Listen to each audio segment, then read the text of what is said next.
Robert Phipps, followed by Eric Michael Kapp, and then Chris Carson.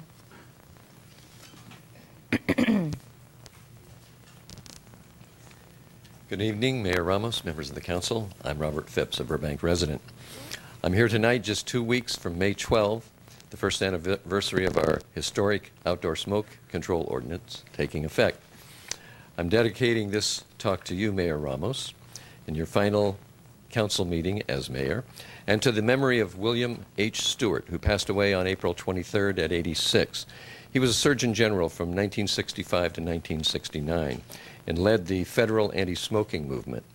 In those early days, with much opposition, he criticized the tobacco industry for lost productivity, disease, early death caused by smoking.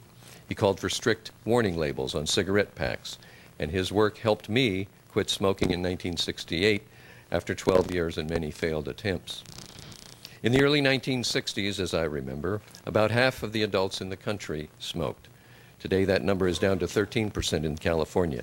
In those days, there was smoking inside doctors' offices, hospitals, grocery stores, theaters, restaurants, all businesses. The assumption was when we entered a person's home that smoking was allowed, and we just lit up without even asking and expected the homeowner to provide an ashtray. That's what we would still have if it weren't for the intervention of courageous people in government. Smokers are addicts. They will smoke anywhere they are allowed. It is up to the government to control their addiction for the sake of the general public.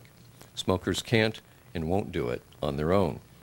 The most important function of government is to provide for the health, safety, and welfare of its citizens. This requires enacting and enforcing laws to protect the majority of people from the harmful behavior of the minority. That's why governments pass laws to protect children in the workforce, laws to keep people from speeding and drunk driving, to keep people from discharging firearms and fireworks in the city, to keep people from drinking in public, to keep men from beating their wives, even if only with a stick no bigger around than a man's thumb, which before a government law was acceptable. And that's why governments pass laws restricting smoking.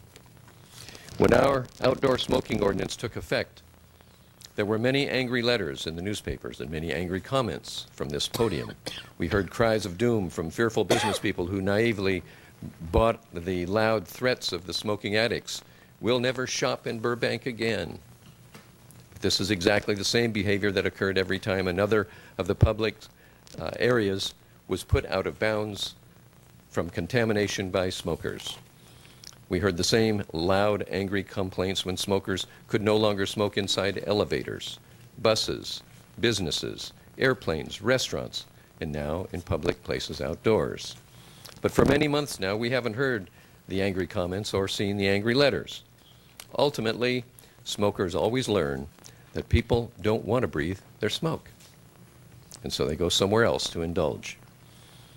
And that's the way it will continue to be until smoking goes the way of snuff sniffing and chewing and spitting, and that day nears. Just last week, for example, the city of Novato up north passed an outdoor smoking ordinance more restrictive than Burbank's. In addition to fines of several $100s, violators will have to do public service of from 5 to 15 hours, hopefully picking up cigarette butts or caring for terminally ill cancer victims. We've come a long way, and the movement is accelerating thanks to you. Mayor Ramos, thank you for voting for the ordinance originally. Vice Mayor Galansky, thank you for making the motion to fund the education and enforcement of the ordinance and voting for it. And thank you, Mayor Ramos, Councilmember Brick, Councilmember Renke, for doing likewise. You four have demonstrated that you have the enlightenment to see the importance of this global health movement, to see that in this 21st century, a universal desire for health is on the increase and smoking is on the way out. You four have had the courage to declare openly, with your votes in the face of loud and angry opposition, your understanding that government must protect those who cannot protect themselves. I thank all four of you for exhibiting the responsible leadership that the people of Burbank sought when they voted you into office.